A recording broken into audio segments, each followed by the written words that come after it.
अपने पसंदीदा शो के फुल एपिसोड देखने के लिए अभी डाउनलोड करें दंगल प्ले ऐप।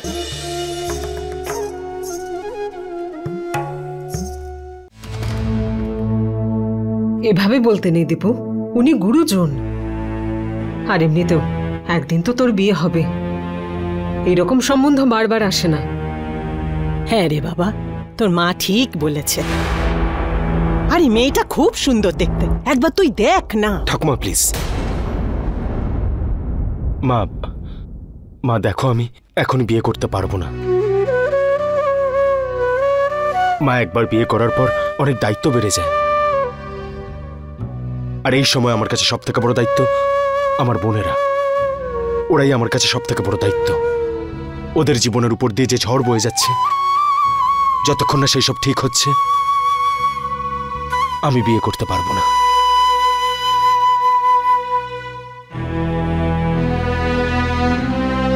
আচ্ছা শোন না, শোন বাবা,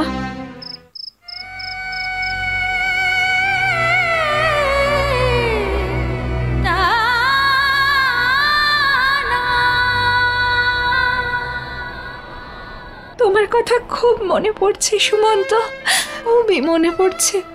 আমি জানি তুমি অনেক সমস্যায় আছো, আমি জানি। একদিকে তোমার ভালোবাসা, অন্যদিকে বড়দের আজ্ঞা। আর তুমি বড়দের আজ্ঞার পালন করেছো। সত্যি সত্যি বলবো, এটা শুধু তুমিই করতে পারো। আজ আমার কাছে তোমার সম্মান আরো বেড়ে গেছে সুমন্ত, আরো বেড়ে গেছে। I miss you, Sumanta, I miss you.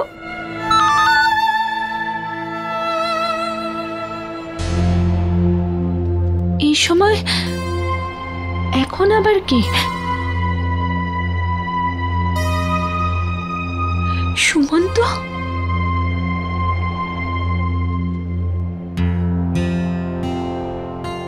আমি জানি যা কিছু ওই বাড়িতে হয়েছে তাতে তোমার কোনো দোষ নেই,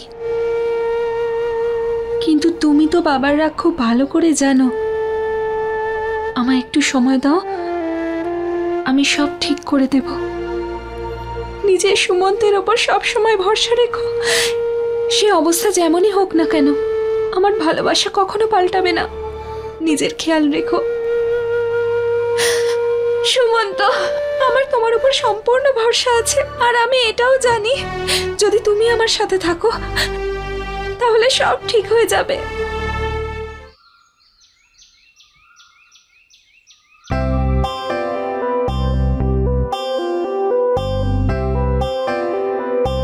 গুড মর্নিং সুইটহার্ট। পঙ্কজ, আমি এত বেলা অবধি ঘুমোচ্ছিলাম, অ্যালার্মও শুনতে পাইনি তো। আর এসব কি, চা করে আনলে কেন? আরে রোজই তো তুমি চা করে আনো, আজকে স্পেশাল দিনে আমি করে আনলাম। Happy wedding anniversary Mrs Pankaj Jyoti Vashisht. তোমাকেও অ্যানিভার্সারির অনেক অনেক শুভেচ্ছা। ওহো, নিজের হাজবেন্ডকে এইভাবে কেউ অ্যানিভার্সারি উইশ করে নাকি? তাহলে আরে এইভাবে করতে হয়। পঙ্কজ, পঙ্কজ এক মিনিট। পঙ্কজ, দরজা খোলা আছে তো চলে আসবে। পঙ্কজ এক মিনিট, এক মিনিট।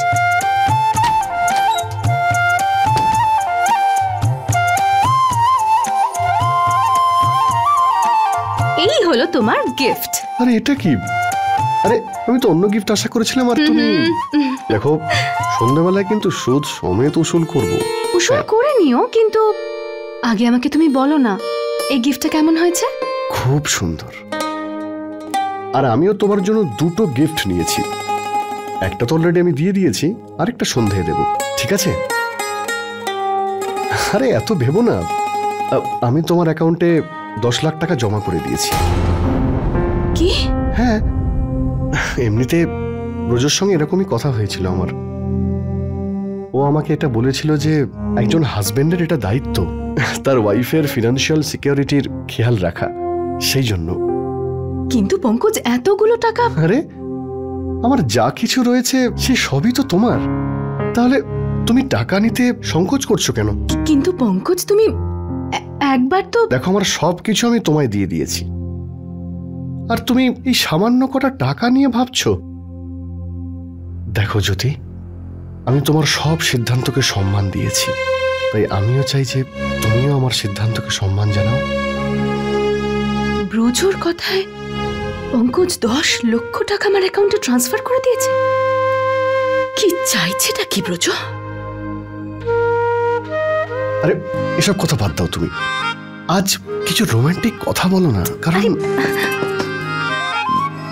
দিদি, আমি ভেতরে আসতে পারি? হ্যাঁ হ্যাঁ, আরে চলে আয় না সুধা।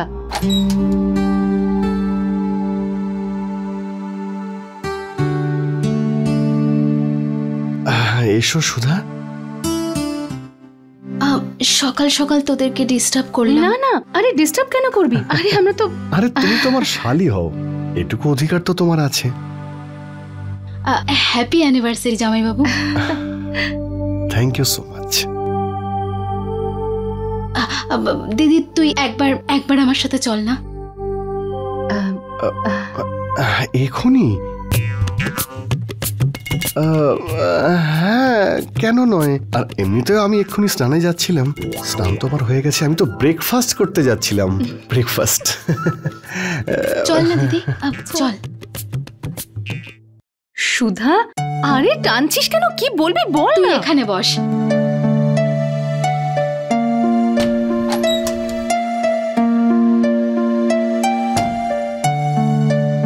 এটা তোর অ্যানিভার্সারি গিফট। সুধা, দেখ না।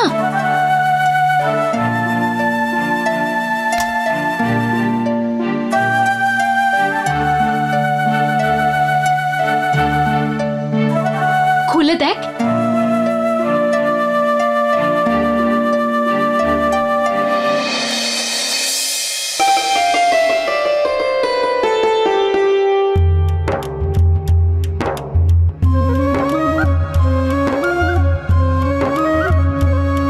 এত সুন্দর গিফট শুধু তুই আমায় দিতে পারিস।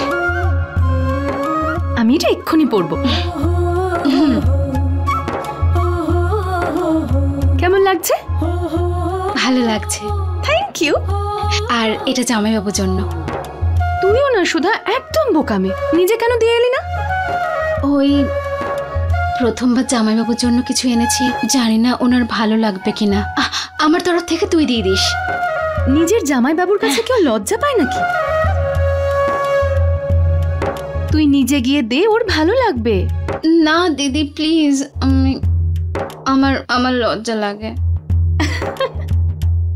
তুই দিয়ে দিস প্লিজ প্লিজ প্লিজ। আচ্ছা ঠিক আছে, আমি দিয়ে দেবো ওকে তোর নাম করে। আচ্ছা চল, রান্নাঘরে আমার অনেক কাজ আছে, আমি এবার যাই। দিদি, আমি ভগবানের কাছে এটাই প্রার্থনা করি যে তোরা দুজন যেন সারা জীবন সুখে থাকিস, আর কোনো অশুভ ছায়া যেন না পড়ে, তোদের দুজনের উপরে দুঃখেরও যেন ছায়া না পড়ে। আমি বুঝতে পারছি সুধা, তুই কি বলতে চাইছিস।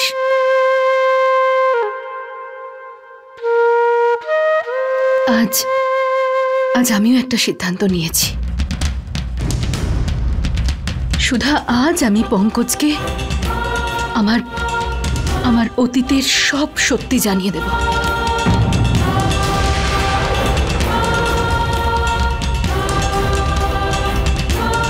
তোর কথার মানে? হ্যাঁ সুধা, আজ আমি পঙ্কজকে আমার অতীতের সেই অধ্যায়গুলোর কথা বলবো যেগুলো ও আজ অব্দি জানে না।